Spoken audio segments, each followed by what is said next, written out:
Hello once again. Welcome to another installment of Demian with your host, Stephen. It's Monday, the 11th of January, and I took Sunday off reading just to give my voice a little rest. It does get tired, I find, just reading continuously day after day. But we're back. And there's a little traffic outside, but I hope my mic will mostly just pick up my voice, and it won't be too disturbing for you. But here we go. Last time we were introduced through Pistorius to the god Abraxas. This took a bit of a turn, and we're close to the end. Actually, we've got just a couple more chapters, a few more, and let's see where this strange novel is taking us. This is chapter 6, Jacob Wrestling. So, presumably with an angel, but probably a new twist on it. It is impossible to recount briefly all that Pistorius, the eccentric musician, told me about Abraxas. Most important was that what I learned from him represented a further step on the road toward myself. At that time, I was an unusual young man of 18, precocious in 100 ways, in 100 others immature and helpless. When I compared myself with other boys of my age, I often felt proud and conceited, but just as often humiliated and depressed. Frequently I considered myself a genius, and just as frequently crazy. I did not succeed in participating in the life of boys my age, was often consumed by self-reproach and worries. I was helplessly separated from them. I was disbarred from life. Pistorius, who was himself a full-grown eccentric, taught me to maintain my courage and self-respect by always finding something of value in what I said, in my dreams, my fantasies and thoughts, by never making light of them, always giving them serious consideration. He became my model. You told me, he said, that you love music because it is amoral. That's all right with me, but in that case you can't allow yourself to be a moralist either. You can't compare yourself with others. If nature has made you a bat, you shouldn't try to be an ostrich. You consider yourself odd at times. You accuse yourself of taking a road different from most people. You have to unlearn that. Gaze into the fire, into the clouds, and as soon as the inner voices begin to speak, surrender to them. Don't ask first whether it's permitted or would please your teachers or father or some god. You will ruin yourself if you do that. My God. Wish I'd taken this advice years ago.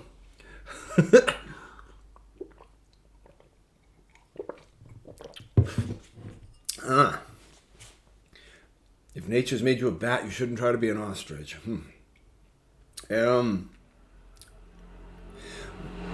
You'll ruin yourself if you do that. That way you will become earthbound, a vegetable. Sinclair, our God's name is Abraxas, and he is God and Satan, and he contains both the luminous and the dark world. Abraxas does not take exception to any of your thoughts, any of your dreams, never forget that. But he will leave you once you've become blameless and normal. Then he will leave you and look for a different vessel in which to brew his thoughts. Among all my dreams, the dark dream of love was the most faithful.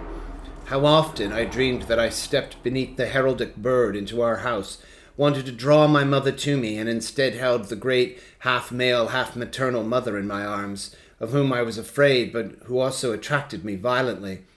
And I could never confess this dream to my friend. I kept it to myself, even after I had told him everything else. It was my corner, my secret, my refuge. When I felt bad, I asked Pistorius to play Buxtehude's Passacaglia. Then I would sit in the dusk-filled church, completely involved in this unusually intimate, self-absorbed music that seemed to listen to itself, that confronted me each time, prepared me more and more to heed my own inner voices. At times, we stayed even after the music had ceased. We watched the weak light filter through the high, sharply arched windows and lose itself in the church. It sounds odd, said Pistorius, that I was a theology student once and almost became a pastor, but I only committed a mistake of form. My task and goal still is to be a priest. Yet I was satisfied too soon and offered myself to Jehovah before I knew about Abraxas. Oh yes, each and every religion is beautiful. Religion is soul no matter whether you take part in Christian communion or make a pilgrimage to Mecca. But in that case, I intervened, you actually could have become a pastor. No, Sinclair, I would have had to lie. Our religion is practiced, although it were something else, something totally ineffectual. If worst came to worst, I might become a Catholic, but a Protestant pastor. No, the few genuine believers, I do know a few, prefer the literal interpretation. I would not be able to tell them, for example, that Christ is not a person to me, but a hero, a myth, an extraordinary shadow image in which humanity has painted itself on the wall of eternity. And the others that come to church to hear a few clever phrases, to fulfill an obligation, not to miss anything, and so forth, what should I have said to them? Convert them? Is that what you mean? I have no desire to. The priest does not want to convert. He merely wants to live among believers, among his own kind. He wants to be the instrument and expression for the feeling from which we create our gods. He interrupted himself, then continued, My friend, our new religion, for which we have chosen the name of Braxis, is beautiful. It is the best we have, but it is still a fledgling. Its wings haven't grown yet. A lonely religion isn't right either. There has to be a community. There must be a cult and intoxicants, feasts and mysteries. He sank into a reverie and became lost within himself. Can't one perform mysteries all by oneself or among a very small group? I asked hesitantly. Yes, one can, he nodded. I have been performing them for a long time by myself. I have cults of my own for which I would be sentenced to years in prison if anyone should find out about them. Still, I know that it's not the right thing either. Suddenly he slapped me on the shoulder so that I started up.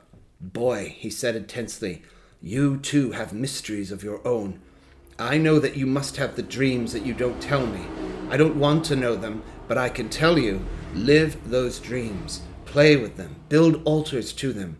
It is not yet the ideal, but it points in the right direction. Whether you and I and a few others will renew the world someday remains to be seen. But within ourselves, we must renew it each day. Otherwise, we just aren't serious. Never forget that. You are 18 years old, Sinclair. You don't go running to prostitutes. You must have dreams of love. You must have desires. Perhaps you're made in such a way that you are afraid of them. Don't be. They are the best things you have. You can believe me. I lost a great deal when I was your age by violating those dreams of love. One shouldn't do that. When you know something about Abraxas, you cannot do this any longer. You aren't afraid. You aren't allowed to be afraid of anything. You can't consider prohibited anything that the soul desires. Startled, I countered, but you can't do everything that comes to your mind. You can't kill someone because you detest him. He moved closer to me. Under certain circumstances, even that. Yet it is a mistake most of the time. I don't mean that you should simply do everything that pops into your head, no. But you shouldn't harm and drive away those ideas that make good sense by exorcising them or moralizing about them. Instead of crucifying yourself or someone else, you can drink wine from a chalice and contemplate the mystery of the sacrifice. Even without such procedures, you can treat your drives and so-called temptations with respect and love.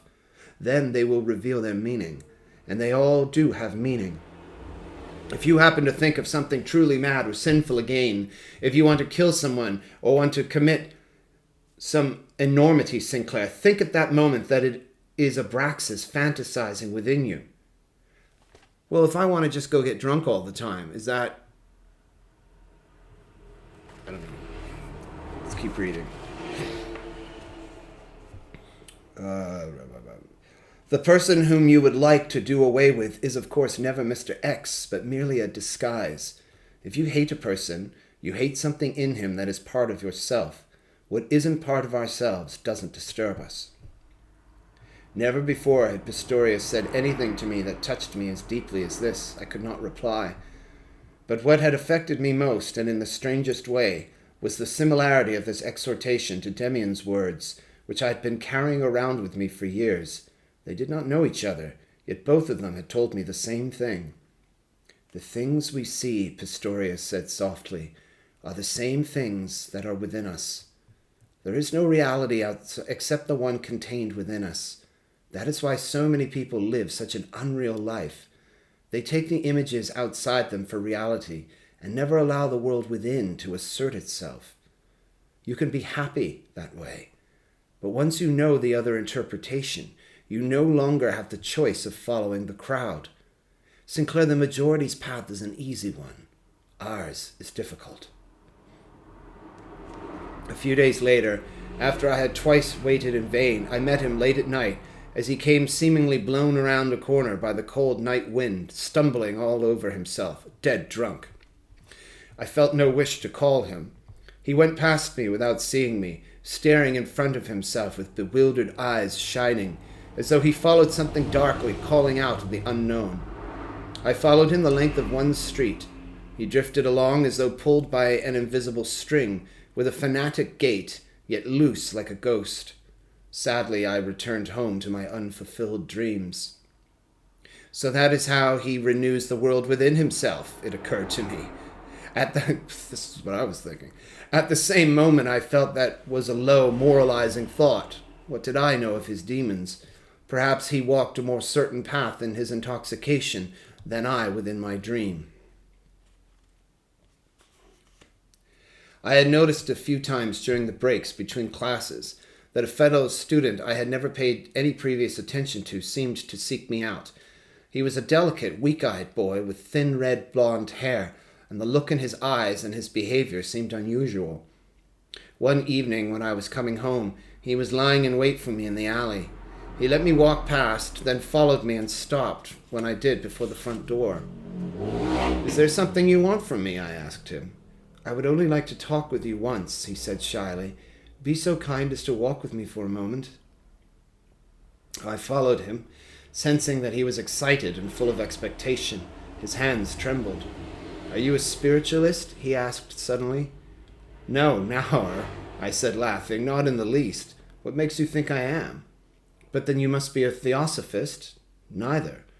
"Oh, don't be so reticent. I could feel there's something special about you. There's a look in your eyes. I'm positive you communicate with the spirits.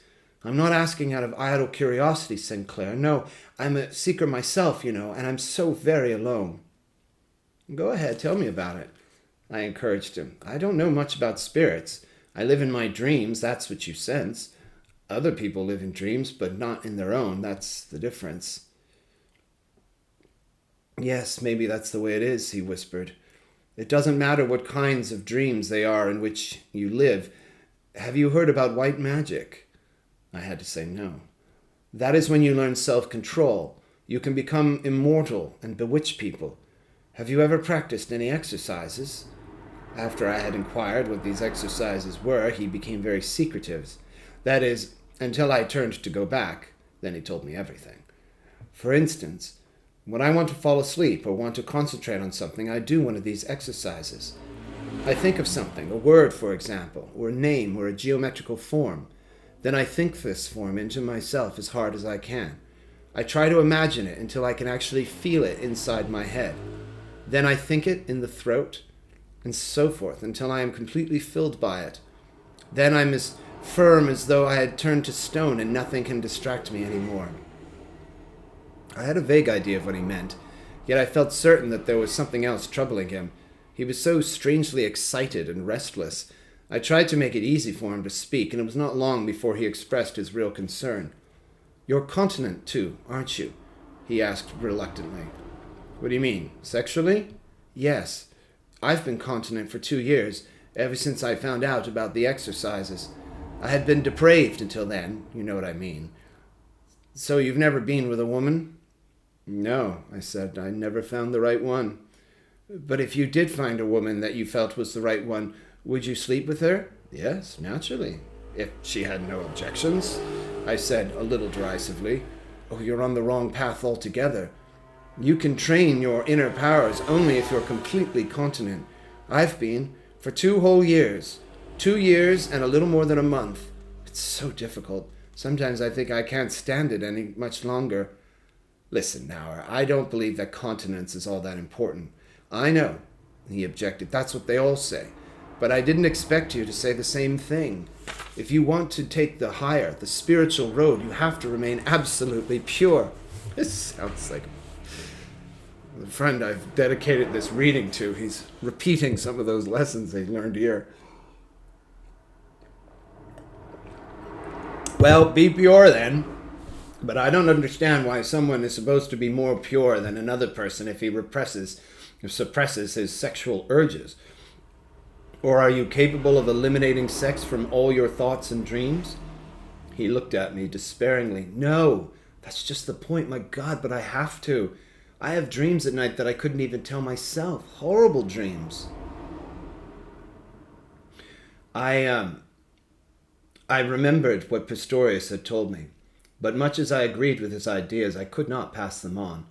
I was incapable of giving advice that did not derive from my own experience, and which I myself did not have the strength to follow. I felt silent and felt humiliated at being unable to give advice to someone who was seeking it from me. I've tried everything, moaned Nauer beside me. I've done everything there is to do. Cold water, snow, Jesus, physical exercise and running, but nothing helps. Each night I awake from dreams that I'm not even allowed to think about, and the horrible part is that in the process I'm gradually forgetting everything spiritual I ever learned. I hardly ever succeed anymore in concentrating or in making myself fall asleep. Often I lie awake the whole night. It can't go on much longer like this. If I can't win the struggle, if in the end I give in and become impure again, I'll be more wicked than all the others who never put up a fight. You understand that, don't you? I nodded, but was unable to make any comment. He began to bore me, and I was startled that his evident need and despair made no deeper impression on me. My only feeling was, I can't help you. So you don't know anything? He finally asked, sadly and exhausted. Nothing at all? But there must be a way. How do you do it? I can't tell you anything, Nauer. We can't help anybody else. No one helps me either.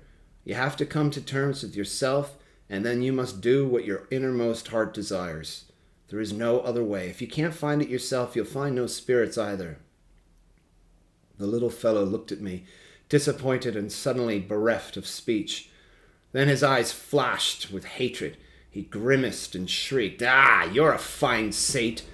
You're depraved yourself, you know. You pretend to be wise, but secretly you cling to the same filth the rest of us do. You're a pig like me. All of us are pigs." I went off and left him standing there. He followed me 2 or 3 steps, then turned around and ran away. I felt nauseated with pity and disgust, and the feeling did not leave me until I had surrounded myself with several paintings back in my room and surrendered to my own dreams. Instantly, the dream returned, of the house entrance and the coat of arms, of the mother and the strange woman, and I could see her features so distinctly that I began painting her picture that same evening. When the painting was completed after several days' work, sketched out in dreamlike 15-minute spurts, I pinned it on the wall, moved the study lamp in front of it, and stood before it as though before a ghost with which I had had to struggle to the end. It was a face similar to the earlier one. A few features even resembled me. One eye was noticeably higher than the other, and the gaze went over and beyond me, self-absorbed and rigid, full of fate. I stood before it and began to freeze inside from the exertion. I questioned the painting, berated it, made love to it, prayed to it. I called it mother, called it whore and slut, called it my beloved, called it Abraxas.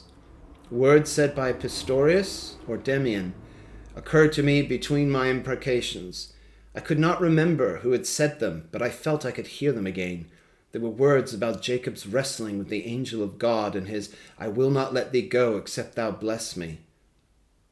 The painted face in the lamplight changed with each exhortation, became light and luminous, dark and brooding, closed pale eyelids over dead eyes, opened them again and flashed lightning glances. It was woman, man, little girl, a little child, an animal. It dissolved into a tiny patch of color, grew large and distinct again. Finally, following a strong impulse, I closed my eyes and now saw the picture within me, stronger and mightier than before. I wanted to kneel down before it, but it was so much a part of me that I could not separate it from myself. as though it had been transformed into my own ego. Then I heard a dark, heavy roaring, as if just before a spring storm, and I trembled with an indescribable new feeling of fearful experience. Stars flashed up before me and died away. Memories as far back as my earliest forgotten childhood, yes, even as far back as my pre-existence at earlier stages of evolution, thronged past me. But these memories that seemed to repeat every secret of my life to me did not stop with the past and the present. They went beyond it, mirroring the future, tore me away from the present into new forms of life, whose images shone blindingly clear. Not one could I remember clearly later on. During the night, I awoke from deep sleep. Still dressed, I lay diagonally across the bed. I lit the lamp, felt that I had to recollect something important, but could not remember anything about the previous hour. Gradually, I began to have an inkling. I looked for the painting. It was no longer on the wall, nor on the table either. Then I thought I could dimly remember that I had burned it. Or had this been in my dream that I burned it in the palm of my hand and swallowed the ashes? A great restlessness overcame me. I put on a hat and walked out of the house through the alley as though compelled, ran through innumerable streets and squares as though driven by a frenzy, listened briefly in front of my friend's dark church, searched with extreme urgency without knowing what. I walked through a quarter with brothels where I could see here and there a lighted window. Farther on, I reached an area of newly built homes with piles of bricks everywhere, partially covered with grey snow. I remembered as I drifted under the sway of some strange compulsion like a sleepwalker through the streets, the new building back in my hometown to which my tormentor Cromer had taken me from my first payment. A similar building stood before me now in the grey night, its dark entrance yawning at me. It drew me inside. Wanting to escape, I stumbled over sand and rubbish. The power that drove me was stronger. I was forced to enter. Across boards and bricks, I stumbled into a dreary room that smelled moist and cold from fresh cement. There was a pile of sand, a light grey patch. Otherwise, it was dark.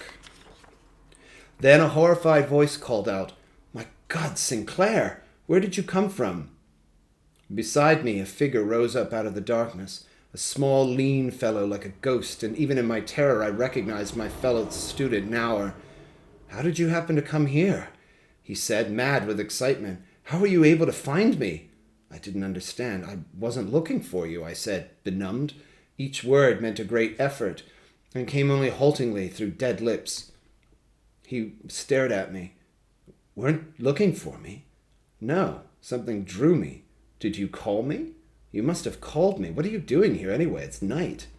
He clasped me convulsively with his thin arms. "Yes, night. Morning will soon be here. Can you forgive me?" "Forgive you what?" "Oh, I was so awful." Only now I remembered our conversation. Had that been only 4 or 5 days ago? A whole lifetime seemed to have passed since then. But suddenly I knew everything. Not only what had transpired between us, but also why I had come here, and what Naur had wanted to do out here. "You wanted to commit suicide, Naur?" He trembled with cold and fear. "Yes, I wanted to. I don't know whether I would have been able to. I wanted to wait until morning." I drew him into the open. The first horizontal rays of daylight glimmered cold and listless in the grey dawn. For a while I led the boy by the arm. I heard myself say, "Now go home and don't say a word to anyone. You are on the wrong path. We aren't pigs, as you seem to think, but human beings. We create gods, and struggle with them, and they bless us." We walked on, and parted company without saying another word. When I reached the house, it was already daylight.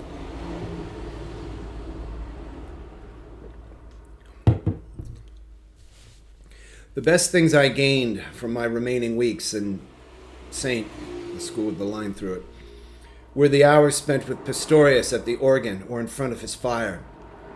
We were studying a Greek text about Abraxas, and he read me extracts from a translation of the Vedas and taught me how to speak the sacred Om. Yet these occult matters were not what nourished me inwardly. What invigorated me was the progress I had made in discovering myself, the increasing confidence in my own dreams, thoughts, and intimations, and the growing knowledge of the power I possessed within me. Pistorius and I understood each other in every possible way. All I had to do was think of him, and I could be certain that he, or a message from him, would come. I could ask him anything, as I had asked Demian, without his having to be present in the flesh. All I had to do was visualize him, and direct my questions at him in the form of intensive thought. Then all psychic effort expended on the question would return to me in kind as an answer. Only it was not the person of Pistorius nor that of Max Demian that I had conjured up and addressed, but the picture I had dreamed and painted, the half-male, half-female dream image of my daemon. This being was now no longer confined to my dreams, no longer merely depicted on paper, but lived within me as an ideal and intensification of myself. The relationship which the would-be suicide now formed with me was peculiar, occasionally even funny. Ever since the night in which I had been sent to him, he clung to me like a faithful servant or dog, made every effort to forge his life with mine, and obeyed me blindly. He came to me with the most astonishing questions and requests, wanted to see spirits, learn the Kabbalah, and could not believe me when I assured him that I was totally ignorant in all these matters. He thought nothing was beyond my powers. Yet it was strange that he would often come to me with his puzzling and stupid questions when I was faced with a puzzle of my own, to which his fanciful notions and requests frequently provided a catchword and the impetus for a solution. Often he was a bother, and I would dismiss him peremptorily. Yet I sensed that he too had been sent to me, that from him too came back whatever I gave him in double measure. He too was a leader for me, or at least a guidepost. The occult books and writings he brought me, and in which he sought his salvation, taught me more than I realized at the time. Later, Nauer slipped unnoticed out of my life. We never came into conflict with each other. There was no reason to. Unlike Pistorius, with whom I was still to share a strange experience toward the end of my days in St. School. On one or on several occasions in the course of their lives, even the most harmless people do not altogether escape coming into conflict with the fine virtues of piety and gratitude. Sooner or later, each of us must take the step that separates us from his father, from his mentors. Each of us must have some cruelly lonely experience, even if most people cannot take much of this and soon crawl back. I myself had not parted from my parents and their world, the luminous world in a violent struggle, but had gradually and almost imperceptibly become estranged. I was sad that it had to be this way, and it made for many unpleasant hours during my visits back home, but it did not affect me deeply. It was bearable. But where we had given of our love and respect, not from habit, but of our own free will, where we have been disciples and friends out of our inmost hearts, it is a bitter and horrible moment when we suddenly recognize that the current within us wants to pull us away from what is dearest to us. Then every thought that rejects the friend and mentor turns in their own hearts, our own hearts, like a poisoned barb. Then each blow struck in defense flies back into one's own face. The words disloyalty and ingratitude strike the person who feels he was morally sound like catcalls and stigma, and the frightened heart flees timidly back to the charmed valleys of childhood virtues, unable to believe that this break too must be given, this bond also broken. With time, my inner feelings had slowly turned against acknowledging Pistorius so unreservedly as a master. My friendship with him, his counsel, the comfort he had brought me, his proximity had been a vital experience during the most important months of my adolescence. God had spoken to me through him. From his lips, my dreams had returned clarified and interpreted. He had given me faith in myself, and now I became conscious of gradually beginning to resist him. There was too much didacticism in what he said, and I felt that he understood only a part of me completely. No quarrel or scene occurred between us, no break, and not even a settling of accounts. I uttered only a single, actually harmless phrase, yet it was in that moment that an illusion was shattered. A vague presentiment of such an occurrence had oppressed me for some time. It became a distant feeling one Sunday morning in his study. We were lying before the fire while he was holding forth about mysteries and forms of religion, which he was studying, and whose potentialities for the future preoccupied him. All this seemed to me odd and eclectic and not of vital importance. There was something vaguely pedagogical about it. It sounded like tedious research among the ruins of former worlds.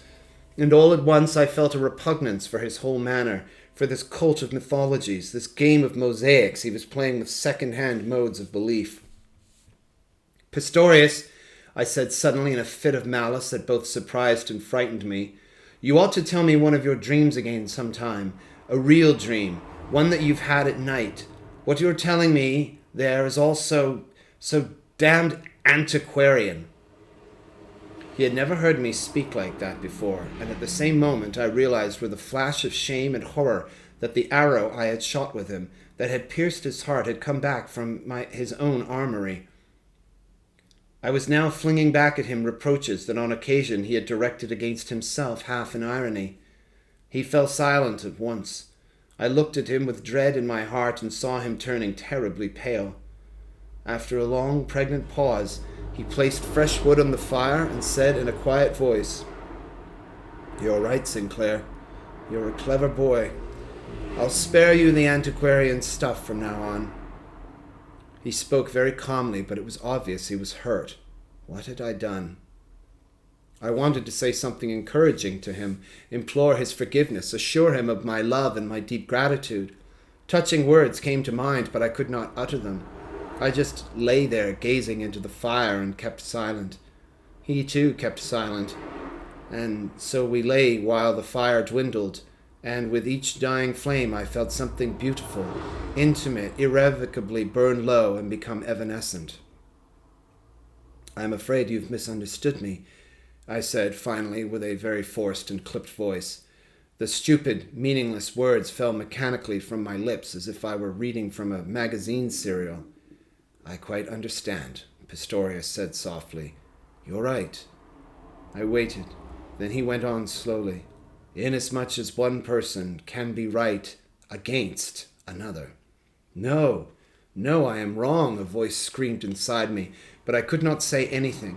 I knew that with my few words I had put my finger on his essential weakness, his affliction and wound. I had touched the spot where he most mistrusted himself. His ideal was antiquarian. He was seeking in the past. He was a romantic. And suddenly I realized deeply within me, what Pistorius had been and given to me was precisely what he could not be and give to himself. He had led me along a path that would transcend and leave even him, the leader, behind. God knows how one happens to say something like that. I had not meant it all that maliciously, had had no idea of the havoc I would create. I had muttered something, the implications of which I had been unaware of at the time. I had succumbed to a weak, rather witty but malicious impulse, and it had become fate. I had committed a trivial and careless act of brutality which he regarded as judgment. How much I wished then that he, become enraged, defend himself and berate me. He did nothing of the kind. I had to do all of that myself. He would have smiled if he could have, and the fact that he found it impossible was the surest proof of how deeply I had wounded him. By accepting this blow so quietly from me, his impudent and ungrateful pupil, by keeping silent and admitting that I had been right, by acknowledging my words as his fate, he made me detest myself and increased my indiscretion even more. When I had hit out, I had thought I would strike a tough, well-armed man. He turned out to be a quiet, passive, defenseless creature who surrendered without protest. For a long time we stayed in front of the dying fire, in which each glowing shape, each writhing twig reminded me of our rich hours and increased the guilty awareness of my indebtedness to Pistorius. Finally, I could bear it no longer. I got up and left. I stood for a long time in front of the door to his room, a long time on the dark stairway, and even longer outside his house, waiting to hear if he would follow me. Then I turned to go, and walked for hours through this town, its suburbs, parks and woods until evening. During that walk I felt for the first time the mark of Cain on my forehead. Only gradually was I able to think clearly about what had occurred. At first my thoughts were full of self-reproach, intent on defending Pistorius, but all of them turned into the opposite of my intention. 1,000 times I was ready to regret and take back my rash statement, yet it had been the truth. Only now I managed to understand Pistorius completely and succeeded in constructing his whole dream before me. This dream had been to be a priest, to proclaim the new religion, to introduce new forms of exaltation, of love, of worship, to erect new symbols. But this was not his strength, and it was not his function. He lingered too fondly in the past. His knowledge of this past was too precise. He knew too much about Egypt and India, Mithras and Abraxas. His love was shackled to images the earth had seen before, and yet, in his inmost heart, he realized that the new had to be truly new and different, that it had to spring from fresh soil and could not be drawn from museums and libraries. His function was perhaps to lead men to themselves as he had led me, to provide them with the unprecedented. The new gods was not in him. At this point, a sharp realization burned within me. Each man has his function, but none which he can choose himself, define, or perform as he pleases.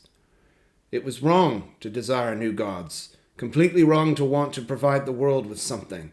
An enlightened man had but one duty, to seek the way to himself, to reach inner certainty, to grope his way forward no matter where it led. The realization shook me profoundly. It was the fruit of this experience. I had often speculated with images of the future, dreamed of roles that I might be assigned, perhaps as poet or prophet or painter or something similar. All that was futile. I did not exist to write poems, to preach, or to paint, neither I nor anyone else. All of that was incidental. Each man had only one genuine vocation, to find the way to himself. He might end up as poet or madman, as prophet or criminal. That was not his affair. Ultimately, it was of no concern. His task was to discover his own destiny, not an arbitrary one, and live it out wholly and resolutely within himself. Everything else was only a would-be existence, an attempt at evasion, a flight back to the ideals of the masses, conformity and fear of one's own inwardness. The new vision rose up before me, glimpsed 100 times, possibly even expressed before, but now experienced for the first time by me. I was an experiment on the part of nature, a gamble within the unknown, perhaps for a new purpose, perhaps for nothing, and my only task was to allow this game on the part of primeval depths to take its course, to feel its wall within me and make it wholly mine. That or nothing. I had already felt so much loneliness. Now there was a deeper loneliness still, which was inescapable. I made no attempt at reconciliation with Pistorius. We remained friends, but the relationship changed. Yet this was something we touched on only once. Actually, it was Pistorius alone who did. He said, "You know that I have the desire to become a priest. Most of all, I wanted to become the priest of the new religion of which you and I have had so many intimations. That role will never be mine. I realize that, and even without wholly admitting it to myself, have known it for some time. So I will perform other priestly duties instead, perhaps at the organ, perhaps some other way.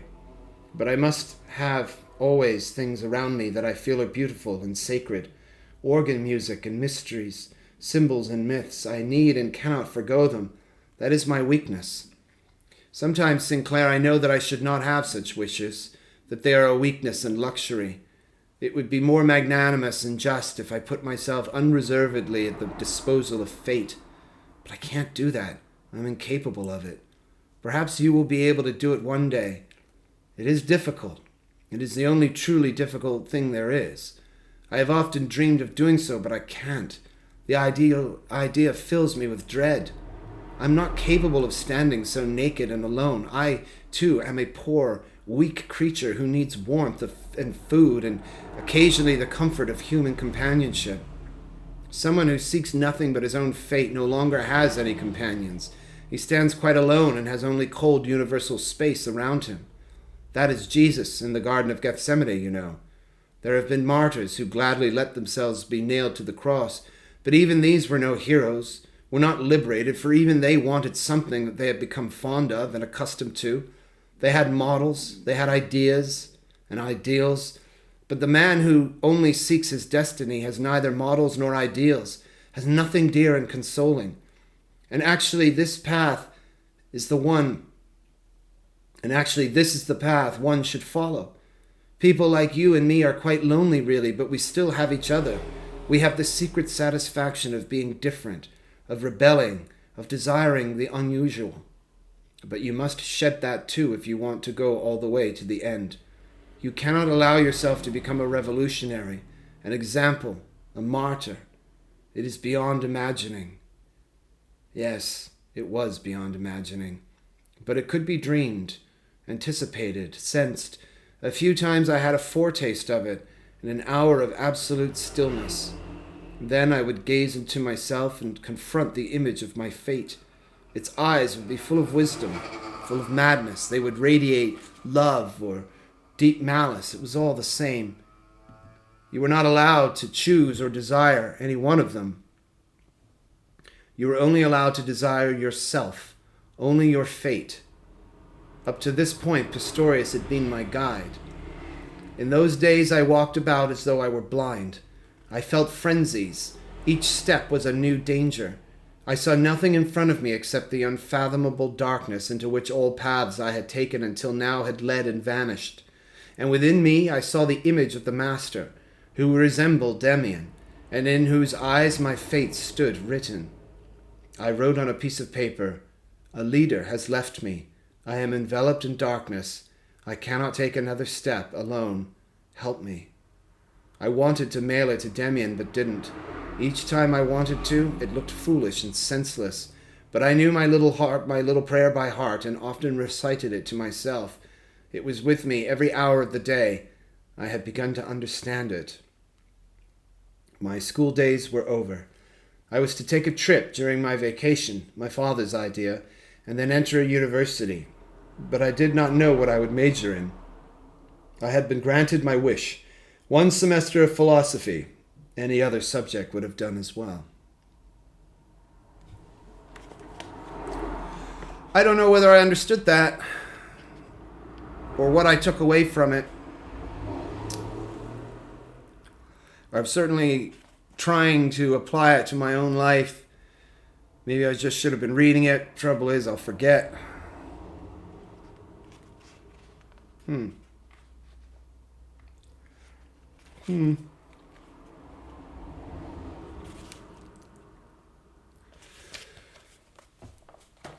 in my 40s now, and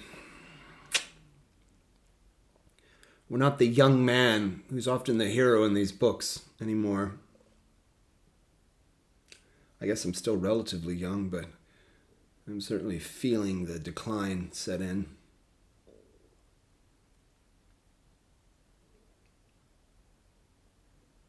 How does one live one's own fate? Well, that's something to contemplate. And maybe dream, maybe write down a few. I never remember my dreams, and they're usually just about, But, yeah, I'm going to try to remember them, write them down. It's a homework for the night. All right, stay salty, my friends.